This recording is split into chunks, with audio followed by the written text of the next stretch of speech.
안녕하세요. 수아입니다. 이번 시간은 교감 남사고 선생이 지구에 왔던 이유 두 번째 이야기 한국의 파장은 강력하여 결집이 힘들었습니다. 이 내용은 문화영 선생의 한국의 선인들에서 가져왔습니다.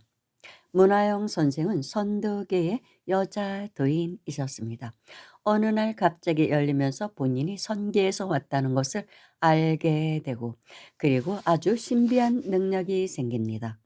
옛날의 선인들을 자유자재로 만나서 그분들과 대화를 나눈 이야기들을 여러 권의 책으로 편찬을 했습니다. 그 중에서 교감 남사고 선생에 대한 부분이 한 권 정도는 거의 차지합니다.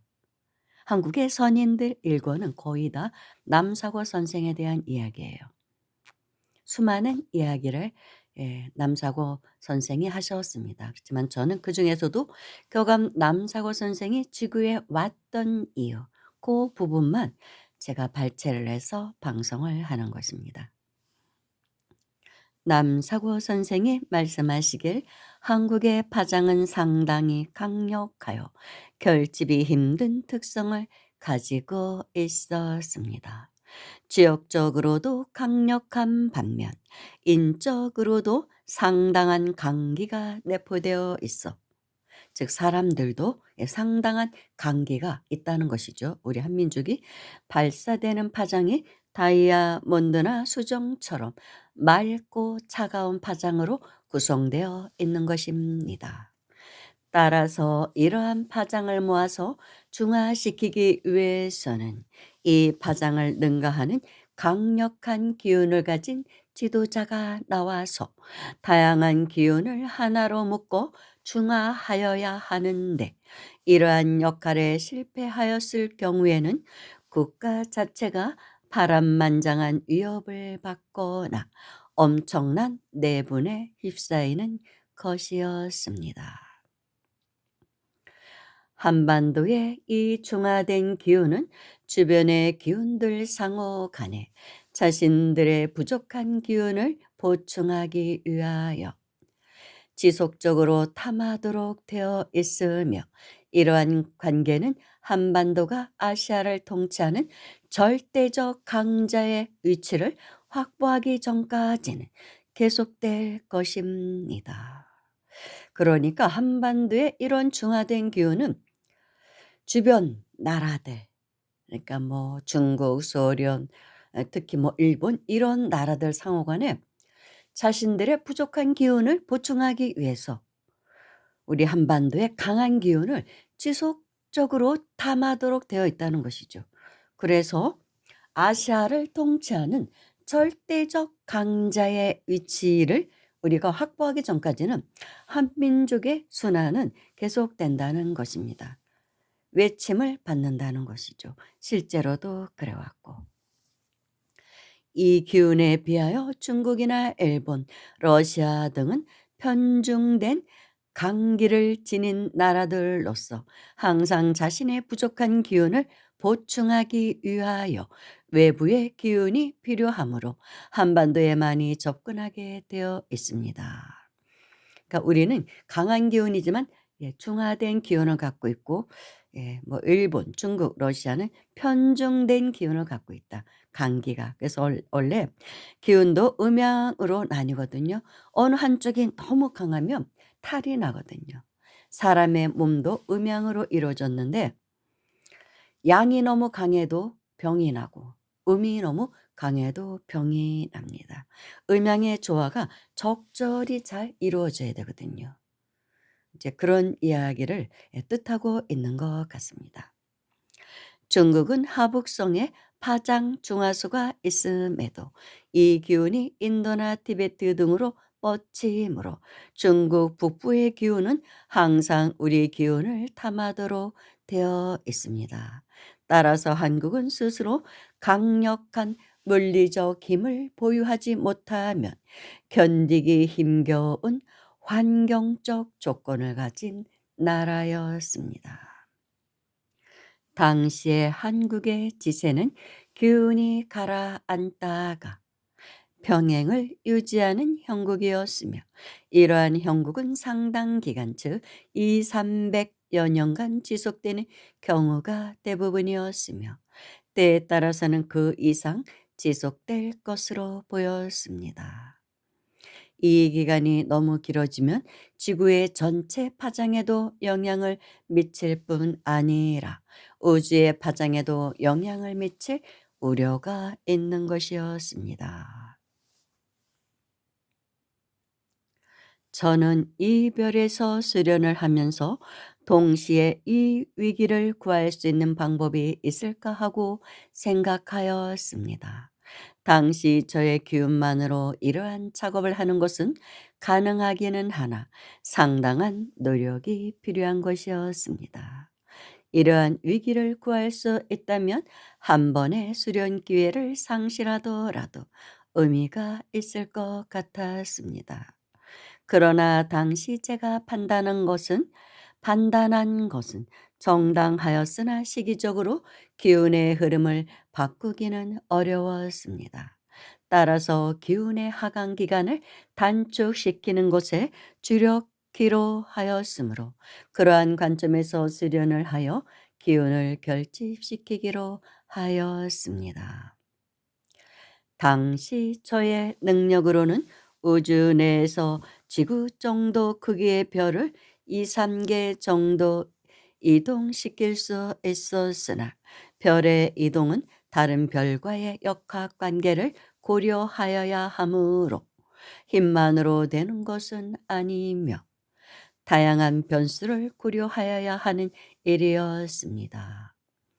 따라서 제가 가지고 있는 기운으로 가라앉고 있는 한반도의 흐름을 바꾸는 데 이용하는 것은 어떨까 하고 생각하였으며 이러한 저의 뜻을 실현하기 위하여 노력해 보려 하였던 것입니다.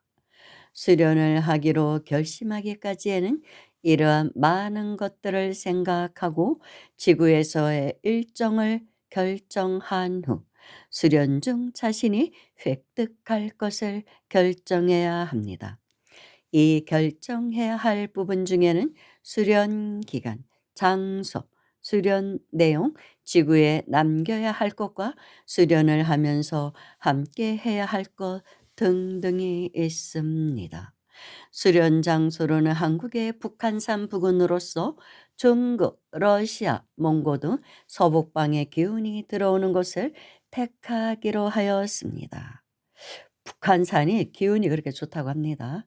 서울에서도 북한산 그리고 경복궁 그것이 이 풍수지리적으로 기운이 좋다고 합니다. 그래서 북한산은 국산이라고 합니다. 나라의 산. 그래서 소소한 개인적인 소망을 그런 소원을 비는 산으로는 맞지 않는다고 합니다. 국산이기 때문에 큰 뜻을 품은 사람들이 오르는 곳이 북한산이라고 합니다. 제가 있던 별은 아주 찬 기운으로 가득 차 있던 곳이므로 지구에서 수련을 하자면 남방의 따뜻한 기운보다 서북방의 기운 즉 비교적 맑고 찬 기운이 도움이 될 것 같았습니다. 도움이 될 것 같았습니다. 그런데 이런 이야기는 제가 남방불교 공부하고 오신 스님께도 들었습니다. 너무 힘들대요. 여름만 있는 나라는. 사람이 그냥 축축 늘어진다고 합니다. 더위에. 그래서 한국에 이 사계절 있는 것이 그렇게 그리울 수가 없더래요. 사람이 그리운 것보다 이 날씨 너무 그립더래요. 그래서 제가 그 스님을 만났을 때가 겨울이었거든요. 이제 비구니 스님인데 찬 기운 마시러 다녔어요. 점심 먹고 나서 공양하고 이제 치우고 나서 스님하고 나가서 한바탕 돌았다니까요. 찬 기운 마시느냐고. 그러면 막 그냥 아주 흠뻑 예 들이킵니다. 호흡을 하시면 너무 좋대요. 이 차가운 기운. 근데 사실 저도 이렇게 좀 차가운 기운을 좋아하거든요. 그 서늘한 기운이 코 속으로 들어와서 폐 속으로 착 들어갈 때 굉장히 상쾌하고 좋아요. 물론 그 찬 기운이 폐에는 좋지 않다고는 합니다. 그런데 몸이 늘어지는 것보다는 딱 이렇게 응집이 되는 것 같아서 저도 찬 기운을 좀 좋아하는 편입니다. 남방의 수행자 있었던 스님께서도 이제 그런 말씀을 하시더라고요. 그러니까 뭐 남사고 선생도 계시던 그곳에 있던 선계가 예 좀 이렇게 맑고 차가운 곳이었으니까 당연히 이렇게 주교에 오셨을 때도 이런 기운을 가진 나라를 선택했다고 볼 수 있습니다. 당시 한국을 내려다보니 이러한 조건을 충족시켜 줄 곳은 개성 부근인 것 같았습니다. 남쪽보다는 그랬겠죠. 개성의 위치는 북한산이 바라보이는 동북방에 위치하고 있었으며 기후는 러시아나 중국 북부의 것이 들어오는 길목이므로 적절히 조절이 가능할 것 같았습니다. 그리고 또 북쪽 사람들이 좀 생활력이 강하죠. 그렇게 북극 사람들이 좀 대체적으로 그런 것 같아요. 지구의 여러 곳에서 모여드는 기운을 중화시켜 우주로 보낼 수 있는 역할이야말로 지구에서 수련하면서 할 수 있는 가장 보람 있는 일이 될 것 같았습니다. 그러나 아무리 중화시켜도 지구의 입장에서의 중화이지 우주의 입장에서 보면 아직 지구의 기운이었습니다. 당시 북한산은 기운의 분화구로서 분출되는 기운이 태양계를 벗어나 우주선에 연결될 정도의 온건하면서도 여기서 말하는 우주선은 어떤 뭐 비행체를 말하는 게 아닙니다. 우주의 방사선을 말합니다. 우주선에 연결될 정도의 온건하면서도 강력한 분출력을 가지고 있었습니다. 이러한 기운의 역할은 상당히 중요하여 북한산의 기운을 우주의 여러 별이 받아서 사용하고 있었습니다. 북한산의 기운이 우주의 여러 별이 받아서 사용하고 있었다고 합니다. 그 정도로 북한산의 기운은 좋은가 봅니다. 따라서 지구에서 분출하는 것을 우주선에서 흡입하여 가지고 가던 기운이었습니다. 비교적 순도가 높고 힘이 있어 등급이 높았던 기운이었습니다. 북한산 북한산의 지기의 순도는 약 90점대에 달하였으며 이러한 순도 높은 지기는 많은 별 중에서도 그렇게 많이 발생되는 것은 아니었습니다. 지기가 북한산이 그렇게 좋다는 것입니다. 지기는 각 별에서 직접 발생되는 기운을 그 별 자체에서 사용할 때 호칭하는 것이며 이 지기가 우주에서 다른 은하나 은하나 별의 기운과 연결되어 우주 내부에서 중화되고 순화된 상태로 강화되어 존재하다가 우주선의 흐름을 타고 다시 지구로 돌아오면 그때는 우주 기운이 되는 것입니다. 지기는 아무리 순화되어도 근본적으로 해당 별의 기색을 가지고 있는 것이며 이것이 우주 기운에 중화되고 강화되어 다시 돌아오면 그때서야 우주 기운이라고 할 수 있는 것입니다. 지기는 근본 성격이 음에 가까우며 우주 기운은 그 기운의 근본 성격이 양에 가까운 것입니다. 이 양을 기운화하는 것이 바로 우주 기운이 되는 것이며 이 양의 기운은 모든 기운에 숨을 불어넣는 기운, 즉 생기가 되고 음의 기운은 양의 기운이 발생할 수 있는 기본 토양을 만들어주는 기본기가 되는 것입니다. 땅은 이제 음에 해당하니까요.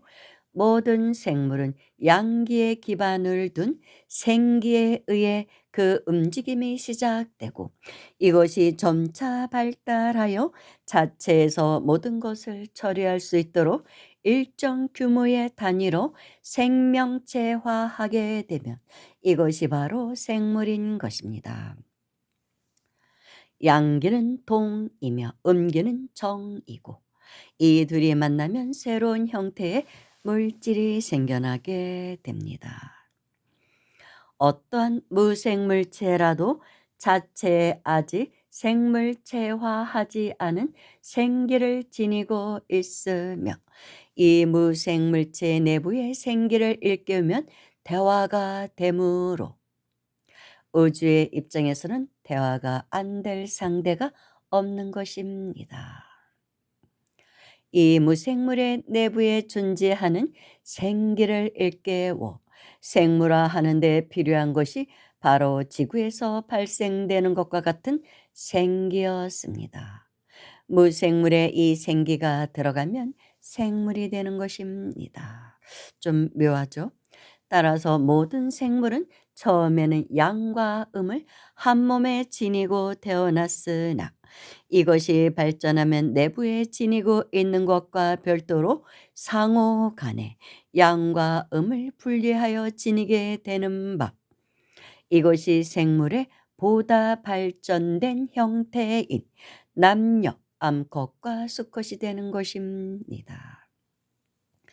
지구의 생물은 이러한 생기가 특히 발달하여 다양하고 많은 생물이 태어나게 되었으며 이 생기의 결집으로 우주에서도 특히 주목받는 생물성, 그러니까 생물이 살고 있는 별을 말합니다.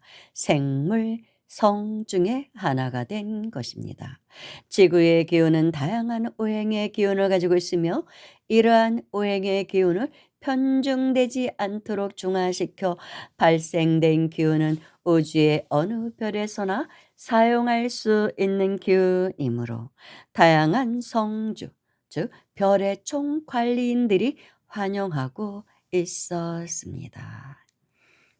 이렇게 두 번째 이야기는 마칩니다. 감사합니다.